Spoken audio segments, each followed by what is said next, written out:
And well, I've got to tell you a little story, I think, about this song.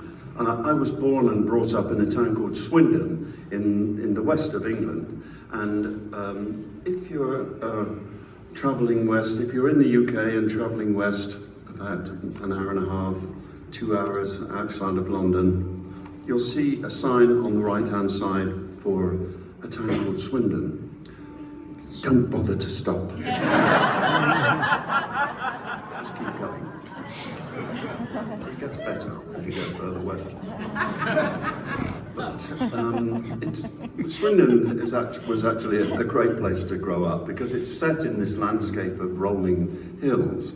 And we had a room at the back of our house that my brother and I shared when we were children. And we could see the rolling hills that were laid out kind of before us, and we could see the most magnificent sunsets. And you know, I think when we were 10 or 11 years old, and maybe probably younger, 9 or 10, getting into music, he liked Bobby Darin and Elvis, and I liked Buddy Holly and the Everly Brothers. And we would dream about our heroes out there in that western sky. And then we were lucky enough in about 1959 to have Cliff in the Shadows come along in England. I loved them then, and I love them now. And then I was the lucky one of the two brothers, really, to come to the land of my heroes, just like every sort of English musician from the 60s. Or 50s, you know, they grew up in those times. And I was the one who was lucky enough to visit Nashville, which was kind of and when I got there, it was kind of like what I expected it to be. I went to look at that little house in Tupelo, Mississippi, where Elvis was born, and I'd seen pictures of that. And then I made the kind of pilgrimage to Lubbock in Texas, where Buddy was from. And that, I had been completely wrong. I thought that was going to be like Mayberry. And that part of Texas, Lubbock, it's a big flat land kind of with oil wells going up and down. It wasn't at all what I had imagined.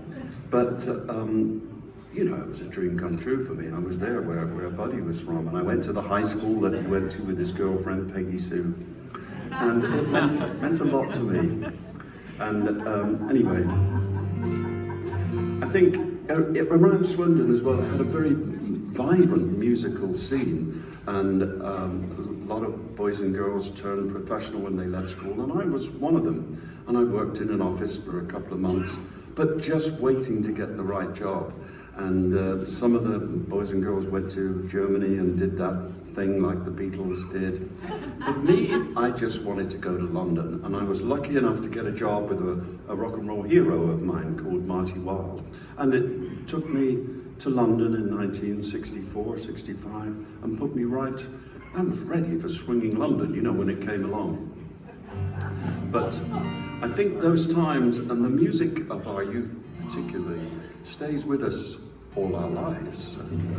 It does for me anyway. It never changes, and it's still always faithful to how I remember it. And I think it's in this song, those times and the times on the road since, it's kind of all mixed up in my head in this song. And this is called The Western Sky.